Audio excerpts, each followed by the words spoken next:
আজকে আবার একটা ব্লগ নিয়ে চলে এসেছি, একটা মিনি ব্লগ। এই যে ফ্লিপকার্ট থেকে পার্সেল চলে এসেছে, এটারই ওপেন আপ হবে এবং আপনাদের দেখানো হবে। এটার জন্যই আজকে ব্লগ বেসিক্যালি।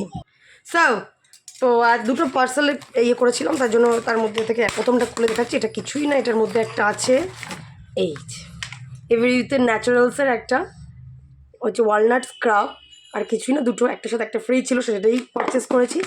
আর এটার মধ্যে কী আছে সেটা দেখার আছে, সেটা হলো এটার মধ্যে যেটা আছে সেটা হলো এই দেখো। ওহো, সো তোমরা বন্ধুরা কারা কারা এই বাবল ব্যাগগুলোকে নিয়ে খেলতে ভীষণ পছন্দ করো একটু কমেন্টে জানিয়ে দিও। এই বাবল ব্যাগগুলো দিয়ে কিন্তু আমার তো ভীষণ খেলতে ভালো লাগে। সো এই হলো এর মধ্যে থেকে বেরোচ্ছে যেটা, সেটা হলো ওয়াও, এটা আমার অনেকদিন ধরে অর্ডার করার ইচ্ছে ছিল, তো অফারে পেয়ে গেছি। মার্সে 3টে লিপস্টিক, আর কিছুই না। এটাই হচ্ছে আমার আজকে পারচেস করেছিলাম, তো আজকে এসেছে, সেটাই আমি তোমাদের সামনে দেখিয়ে দিলাম। এই যে সব সিল করা আছে, তো আমি আজকে খুলছি না এখন। এগুলো যখন এক একটা করে ইউজ করব তখন সেগুলো আমি তোমাদের বলে দেবো, বা ফটো সহ